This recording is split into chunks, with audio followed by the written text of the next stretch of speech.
তোরকা বা অ্যানথ্রাক্স হচ্ছে একটি মারাত্মক ব্যাকটেরিয়াজনিত রোগ যা মূলত গবাদি পশুর মধ্যে দ্রুত ছড়িয়ে পড়ে এবং কখনো কখনো মানুষের জন্যও বিপজ্জনক হয়ে ওঠে। এই রোগের মূল কারণ ব্যাসিলাস অ্যানথ্রাসিস তারা চিহ্ন নামক ব্যাকটেরিয়া, যা মাটিতে দীর্ঘদিন স্থিতিশীল অবস্থায় থাকতে পারে এবং অনুকূল পরিবেশে সক্রিয় হয়ে গবাদি পশুর দেহে সংক্রমণ ঘটাতে পারে। ভারতে বিশেষ করে ওড়িশা, পশ্চিমবঙ্গ, ঝাড়খণ্ড ও ছত্তিশগড় অঞ্চলে তোরকা রোগের প্রকোপ বেশি দেখা যায়। তোরকা প্রতিরোধে প্রথম এবং প্রধান করণীয় হল গবাদি পশুর বার্ষিক টিকাকরণ। যেসব অঞ্চলে এ রোগের প্রকোপ বেশি, সেখানে পশুদের নিয়মিত টিকা দেওয়ার মাধ্যমে তাদের রোগ প্রতিরোধ ক্ষমতা বাড়ানো যায় এবং সংক্রমণের ঝুঁকি অনেকাংশে কমানো যায়।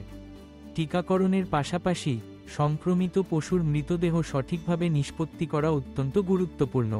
মৃত পশুর দেহ কখনো খোলা জায়গায় ফেলে রাখা যাবে না বা পুড়িয়ে ফেলা ঠিক নয়, বরং গভীর গর্তে চুন ছাড়াই মাটি চাপা দিয়ে দাফন করা উচিত। এতে ব্যাকটেরিয়ার বিস্তার প্রতিহত হয়। এছাড়া জনসাধারণের মধ্যে সচেতনতা বৃদ্ধি করা জরুরি। অনেক সময় দেখা যায় গ্রামাঞ্চলে মানুষ অসুস্থ বা মৃত পশুর মাংস খেয়ে ফেলেন, যা অত্যন্ত বিপজ্জনক। এই ধরনের আচরণ থেকে বিরত থাকা এবং পরিচ্ছন্ন ও নিরাপদ খাদ্যাভ্যাস গড়ে তোলা দরকার। গবাদি পশু অসুস্থ হলে বা অস্বাভাবিক আচরণ করলে দ্রুত পশু চিকিৎসকের পরামর্শ নেওয়া উচিত। তোরকা প্রতিরোধে কৃষক, পশুপালক ও স্থানীয় জনগণের অংশগ্রহণ অপরিহার্য।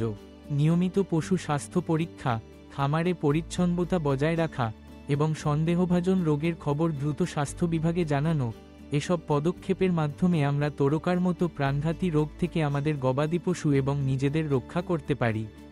সচেতনতা, টিকাকরণ এবং সঠিক ব্যবস্থাপনা, এই তিনটি স্তম্ভই তোরকা প্রতিরোধের মূল চাবিকাঠি।